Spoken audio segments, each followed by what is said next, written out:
Welcome. In my grubby little hands I hold the little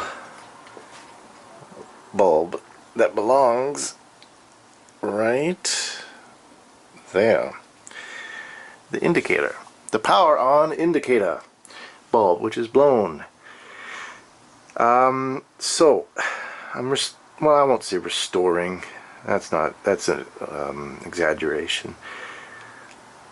I'm trying to get this Wavetek up to speed, basically. Get it functioning. It's a sort of a function. It's not really a function generator.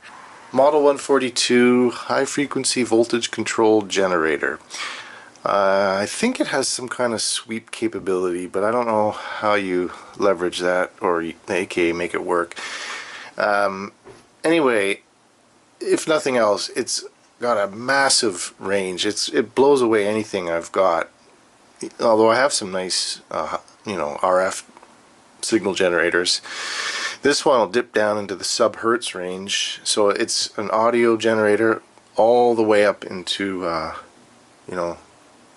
guess it tops out at, if we're times a million, so 10 megahertz. So where this one leaves off, my other generators can pick up and keep going, but this one does a range I couldn't do previously anyway. So, and plus it's a Wavetek. I've wanted one of these for years. They're just ultra quality devices, and I got one for, I'm happy with the price I paid, but it needs a little attention. Anything of this era inevitably needs a little attention. It's always the first place you're looking at is in the switches and any kind of moving mechanical based sort of part, even if it's a potentiometer. Those are the things that get dirty, maybe wear and tear, contacts start to fail and can be problematic. So one of the other things that this didn't come with is the original proper power cord. It has a unique power cord, and I don't have one that matches it. So instead of opting to pay whatever, I didn't even look. Because I have 100 power cords, standard everyday modern ones sitting in a bin, I popped a small hole in the back and routed it in and just connected it up. So it now has a modern 3-prong. Well, it had a 3-prong anyway, but just different fit. So that's solved and seems to be okay. So what we're seeing on the multimeter is the actual voltage that is being supplied to this bulb. I'm assuming that that's about the focal range. Anyway, it's quite a lot. So when I first, I wanted to figure out because I'm thinking of putting an LED in its place. I have bulbs that are about this size that might function, although I think they're only 6-volt bulbs, maybe a 12-volt one. And I mean, this thing's feeding, well, as you can see, 23.5, probably what you would call, or was meant to be called, 24 volts to this bulb. And so, but what first was happening was, so I cut the bulb out because it was dead and I wanted to expose the wires and get a reading and find out the voltage. It was bouncing all over the place, the voltage, that is, the reading. And so is this, makes me think, oh, is it AC that they were feeding into the bulb? The AC reading was not stable, it was bouncing all over the place. Okay, so what's going on? Is there some sort of regulator? Is it failing or acting up or something wrong there? Okay, but more, what I just lucked out, I was jostling the wires and I noticed that the voltage was coming in and out. So I trimmed the wires back about 2 inches, and there was a spot where they had joined solid core wire, which is like a rigid copper, 1 strand thicker, to stranded wire, and they had put heat shrink at that junction, and then there was about, you know, not even 3 inches, maybe 2.5, 2 inches of the stranded wire leading up to the bulb. And I think the problem, it turns out, was maybe one of those connections had become intermittent.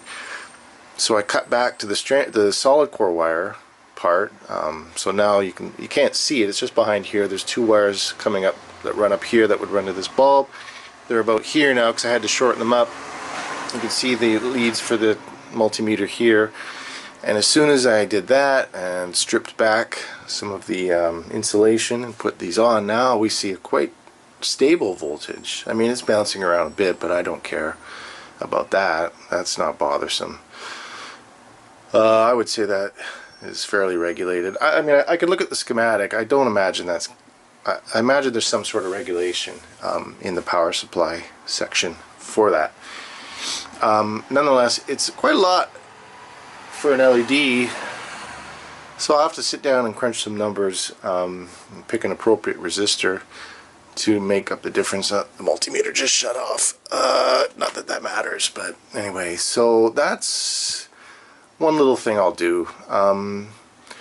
Basically, a resistor LED combo we hopefully can make up the difference, and we can just replace that old bulb with a more, well, with an LED. I won't say modern, they've been around for a long time, but anyway.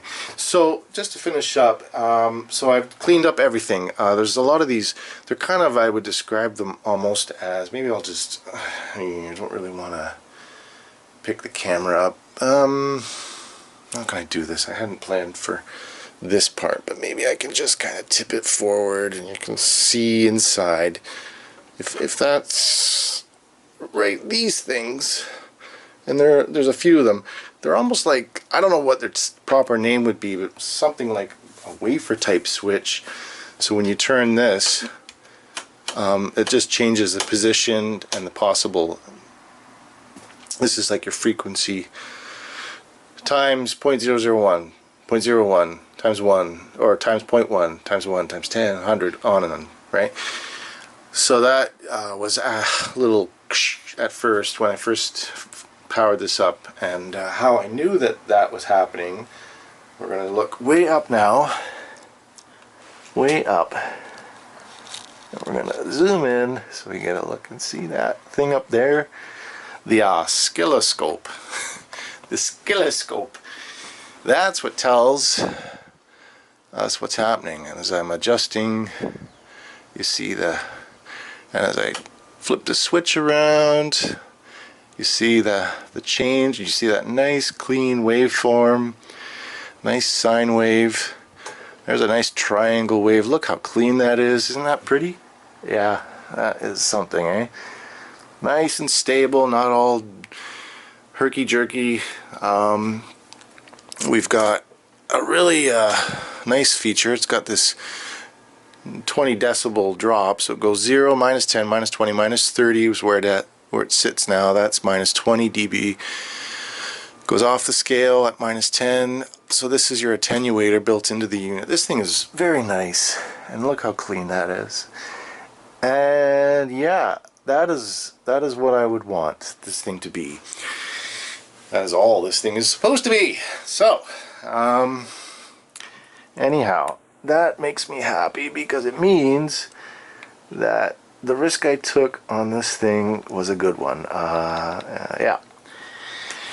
The Wavetek Model 142, there it is. The last little bit is to put a light, some kind of LED, or if I have a light bulb that is appropriate, maybe I'll just stick with that. 24 volts. It's a little unusual, I don't know, but that's what it is. I could build a little secondary regulator circuit. I could put a regulator IC in and drop it down to whatever. There's actually plenty of room, and I could do that if I wish, but I think we can deal with this in a more simplistic manner. So anyway, there you go. Quick little video, 10 minutes. We just hit 10 minutes, not bad. Wavetek Model 142, excellent piece of gear. Wavetek stuff is really good. Made out of California. I think, what is it, San Diego, California or something? It says on the back. Anyway, made in US, the good old USA. That's what it was at one time. So there you have it. On to the next video. So yeah, the next video. Let's just quickly. My parts are in. My oscillator board is in for the Revox B77. I'm just going to go pick that up today, hopefully, or tomorrow. And then we ought to be able to, I hope, cross fingers, that's the last major hurdle, and we can get into the calibration and actual functioning of that reel-to-reel deck. So that's exciting. Looking forward to that. So I thank you once again, or for the first time if you're just tuning into this channel. Thanks for watching, and please give it a like, a subscribe, leave a comment, anything you got, any additional information about Wavetek, the company, or this particular, anything at all that comes to your mind. Well, within reason. Let's be civil, keep it civil, but beyond that, you know, related to the topic at hand, it's all good. So thanks for watching. Bye for now.